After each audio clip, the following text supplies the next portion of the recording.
Hello, அஸ்ஸலாமு அலைக்குண்ணே. சொல்லுங்க. அண்ணே, அந்த ஒரு தகவல் ஒன்று கேட்கணும், அதுக்காக தான் ரெக்கார்டிங் போட்டு தான் பேசுறேன். சரி. என்னன்னா, இந்த ஒரு 4-5 நாளைக்கு முன்னாடி ஒரு வீடியோ ஒன்று வெளியே வந்துச்சு. அப்துல் பாசித் புகாரி ஒரு மௌலவி சம்பந்தமா அவர் வந்து பொருளாதார மோசடி செஞ்சுட்டாரு அப்படிங்கிற மாதிரி பல பேர்கிட்ட வந்து பொருளாதாரத்தை வாங்கிட்டு ஏமாத்திட்டாருங்கிற மாதிரி எல்லாம் சொல்றாங்க. அந்த வீடியோல வந்து அவரை வந்து பிடிச்சி கொடுக்குறாங்க. அது பின்னால கமெண்ட்ல நிறைய இது மாதிரி தகவல்கள்லாம் வருது. இப்படி பண்ணிட்டாரு அப்படி பண்ணிட்டாரு மாதிரி மேலும் அதிகமா அந்த வீடியோக்கு பின்னாலதான் இந்த செய்தி எல்லாம் வருது. அது மட்டும் இல்லாம அவர் 2ஆம் தாரம் திருமணம் செஞ்ச குடும்பத்தார் சம்பந்தமா அது பெண் சம்பந்தமா ஏதோ குற்றச்சாட்டுன்னு சொல்றாங்க. சரி சரி. இது என்ன உண்மையிலே நடந்தது என்னங்கிறது தெரியல. அதோட நம்முடைய கருத்து என்ன அதுன்னு சொல்ல முடியுமா? ஆமா, இது நம்ம கருத்து சொல்ல தேவையில்லாத விஷயமா தான் நான் நினைச்சேன். ஆனா 2-3 நாளா அந்த முகநூலெல்லாம் பார்க்கும்போது ரொம்ப மக்கள் அறிவியினர்களா இருக்கிறாங்க. அதிகமான மக்கள் வந்து நியாயத்தை விளங்காமை அறிவியினர்களாகவும் இருக்கிற காரணத்தினால இத பேசணும்னு இருந்தேன். உடம்பு சரியா இருந்தா நான் லைவே போட்டிருப்பேன். சரி, இப்ப நான் வந்து சம்பந்தமா பேசணும்னு அண்ணன்ட்ட கேட்கணும்னு நினைச்சதே கூட இது நிறைய ஒரு சிம்பத்தியை கிரியேட் பண்ணுது. நிறைய பேர் வந்து நாங்க தர்றோம் நீங்க தர்றோம், நீங்க ஒன்னும் கவலைப்படாதே, நாங்க பொருளாதாரம் அனுப்புறோம் நீங்க பொருளாதாரம் அனுப்புறோம்னு பதிவே போடக்கூடிய அளவுக்கு எல்லாம் மக்கள் இருக்கிறாங்க. என்ன அப்ப இதோடைய உண்மை நிலை தெரியாம இப்படிதான் பொருளாதாரத்தை அள்ளி கொடுக்குற அளவுக்கு எல்லாம் மக்கள் இருக்காங்களே அப்படிங்கறதுதான் இது சம்பந்தமா கேட்கலான்னு போன் பண்ணேன். இது சம்பந்தமா பல பல கோணங்கள்ல நம்ம இத வந்து ஆய்வு பண்ண வேண்டிய ஒரு விஷயம். சரிண்ணே. முதலாவது இந்த இவரை பத்தி பரப்பி விட்டாங்கன்னு சொல்றாங்கல்ல வீடியோவை, ஒரு மனிதன் மீது பரப்பி விட்டு இது பண்ணலாமான்னு சொல்லி அது ஒரு பெரிய ஒரு தனி மனிதனுடைய மானம்ன்ற மாதிரி பேசுறாங்கல்ல.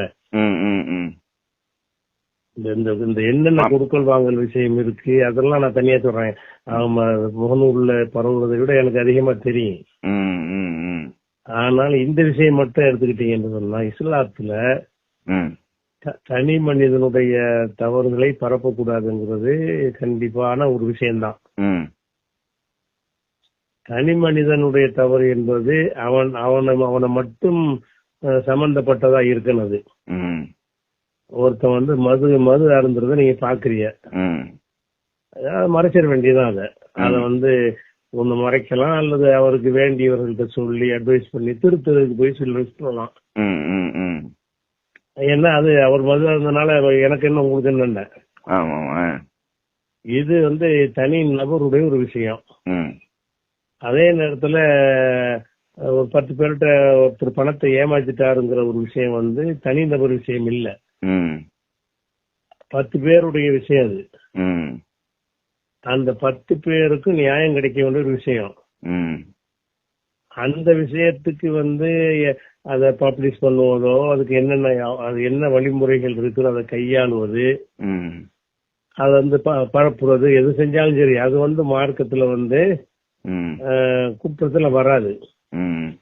இன்னும் சொல்ல போனா இப்படி ஒரு மோசடி செய்கிறார்கள் என்று யார பத்தியாவது தெரிய வந்தா நம்ம அம்பலப்படுத்தினாத்தான் நாளைக்கு 4 பேர் ஏமாற மாட்டான். நம்முடைய கவனம் எல்லாம் வந்து நாளைக்கு ஒருத்தன் ஏமாறக்கூடாது என்பதுல இருக்கணும். இவர் வந்து இவரால் ஏமாற்றப்பட்டதா சொல்றாங்கல்ல, அவங்களுக்கு நியாயம் வழங்குறதா இருக்கணும். அந்த அடிப்படையில இவங்க இந்த சிந்தனையே தப்பா இருக்கு. அவங்களோட பேசிக்கலி என்ன செய்யறாங்கன்னு கேட்டா, ஒரு மனிதனுடைய ஒரு மானத்தோட விளையாடலாமாங்கிற டைப்லயே பேசுறாங்க. அடுத்தவர் சம்பந்தப்பட்ட ஒரு விஷயத்த வந்து மனிதனுடைய மானம்ங்கிறத கொண்டு வந்துகிட்டு தேவையில்லாம முடிச்சு போடுறாங்க. இப்ப ரசூல் ஸல்லல்லாஹு அலைஹி வஸல்லம் வந்து ஜக்காத் வசூலிக்க ஒரு ஆள் அனுப்புனாங்க. போயிட்டு வந்து என்ன செஞ்சாருன்னா, ஒரு ரசூலுல்லாஹ்ட்ட ஒப்படைக்கும் பொழுது 2ஆ பிரிச்சு வைக்கிறாரு. இது வந்து எனக்காக கொடுத்தாங்க, இதுதான் ஜக்காத்துக்காக கொடுத்தாங்கன்னு அதை 2ஆ பிரிச்சு ரசூலுல்லாஹ்ட்ட ஒப்படைக்கிறாரு. எனக்காக கொடுத்தாங்கன்னா எனக்கு தந்துருங்கிற ஒரு அர்த்தத்துல தான் வைக்கிறாரு. ரசூல்லா என்ன செஞ்சிருக்கலாம், அப்படிலாம் செய்யக்கூடாதுப்பா, உனக்கு உள்ளதெல்லாம் கிடையாது, நான் தானே வேலைக்கு அனுப்புனேன் அப்படின்னு அவருக்கு அறிவுரை சொன்னாலே போதுமானதா இருக்கும். ஆனா ரசூல்லா என்ன செய்யறாங்கன்னா உடனே மெம்பர்ல ஏறி பயான் பண்ண ஆரம்பிச்சிடுறாங்க, அம்பலப்படுத்துறாங்க. காசு விஷயத்துல இதுல ஒரு மோசடித்தன்மை இருந்தா இத பகிரங்கப்படுத்தி ஆகணும்ன்றதுனால மெம்பர்ல ஏறி இந்த மாதிரி நாம ஒரு ஆளை வசூலுக்கு அனுப்புறோம், வசூல் பண்ணிட்டு வந்துகிட்டு இது எனக்கு உள்ளது உனக்கு உள்ளதுங்கிறாரு. அவருடைய தந்தை வீட்டுல இருந்தா அது வந்திருக்குமா, தாயார் வீட்டுல இருந்தா வந்திருக்குமா, நான் அனுப்புன வேலைக்குத்தானே வந்துச்சுன்னு சொல்வதன் மூலமாக பொருளாதாரம் வந்துச்சுன்னு சொன்னா அதுக்கு முறைய கணக்கு எடுப்பது, பொது வெளியில் அம்பலப்படுத்துவதெல்லாம் ஒரு ஒரு வழிமுறையா இருக்குது. அது மார்க்கத்துல அது நபி வழிதான் அது. அத கூட விளங்காம இதுல என்ன இந்த பணம் கொடுத்து அந்த விமர்சனம் பண்றாங்களே அவங்க 1 கோடி ரூபாய் கொடுத்து நடந்திருந்தா அதை எப்படி திங்க் பண்ணுவாங்க, எப்படி யோசிக்க மாட்டேங்கிறாங்கன்னா நம்ம 1 கோடி ரூபாய் கொடுத்து ஏமாந்திருந்தால் நம்ம இதை பேசுவோமான்னு யோசிக்கணும். அப்படி யோசிக்காம எவனுக்கோ தானே போச்சுங்கிற மாதிரி ஒரு விஷயத்துல செய்யறாங்க. இது முழுக்க முழுக்க இஸ்லாத்துக்கு எதிரான ஒரு சிந்தனை. இந்த சிந்தனை ஒருத்தரை 10 பேரை ஏமாத்திட்டாங்கன்ற வரும்போது யார பத்தி வந்தாலும் சரிதான் அது அவரை பத்தி அம்பலப்படுத்துவது மானத்தோடு விளையாடுறது இல்ல. மீதி 10 பேருடைய உரிமைக்கு பாடுபடுவதுலதான் அது அடங்குங்கிறத வச்சுக்கிறேன். ஒண்ணு. 2வது, இஸ்லாத்தினுடைய அடிப்படையில என்ன இருக்குன்னா அல்லாஹ் விசாரிக்கிறது அவனுக்கு செஞ்ச தப்ப விசாரிக்க மாட்டான், அடியார்களுக்கு மத்தியில உள்ளதான் விசாரிப்பான் இருக்கு. மறுமை நாள்ல தொழுதையா நோன்பு வைக்கிறாங்கிறலாம் அது அப்புறம் தான், 2வது தான்.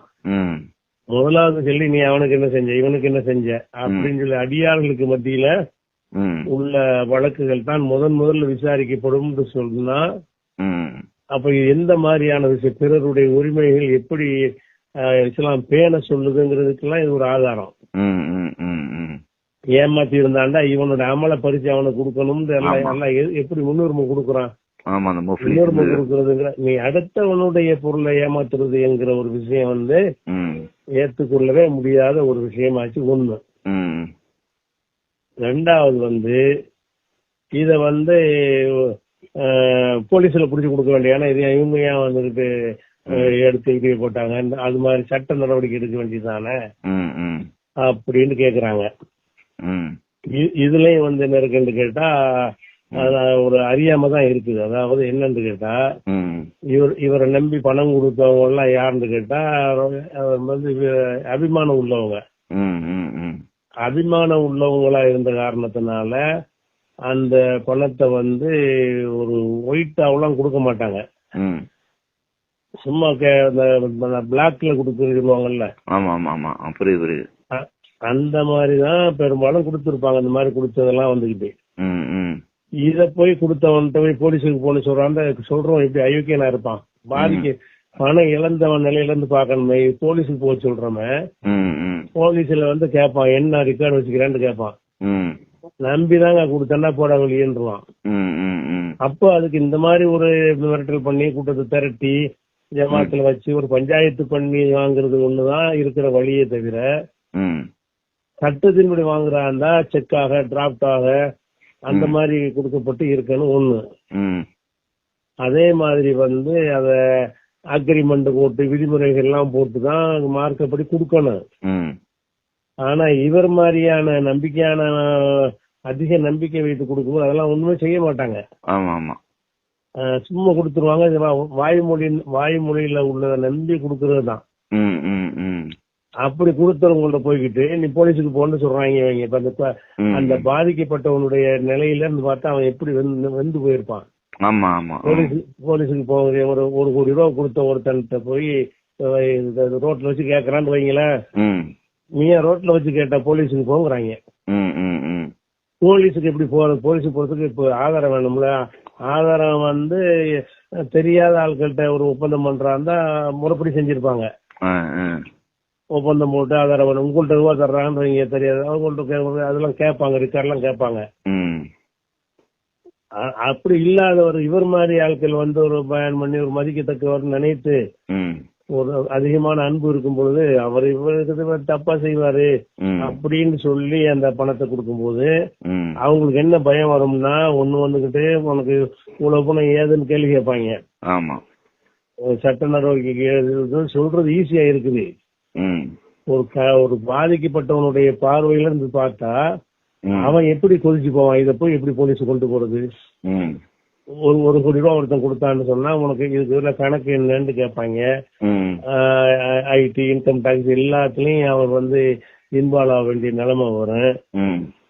ரெண்டாவது ஆதாரம் வேற இல்ல, கொடுத்தது வாய் மூலமா சொல்றதை தவிர ஒரு ஆதாரம் இல்ல. அப்படி இருக்கிற ஒரு நேரத்துல வந்துட்டு வாங்குறதுக்குரிய வழி என்னன்னு கேட்டா இந்த மாதிரி வெகுஜன இசுவாக மாத்தினா மட்டும்தான் வாங்க முடியும்.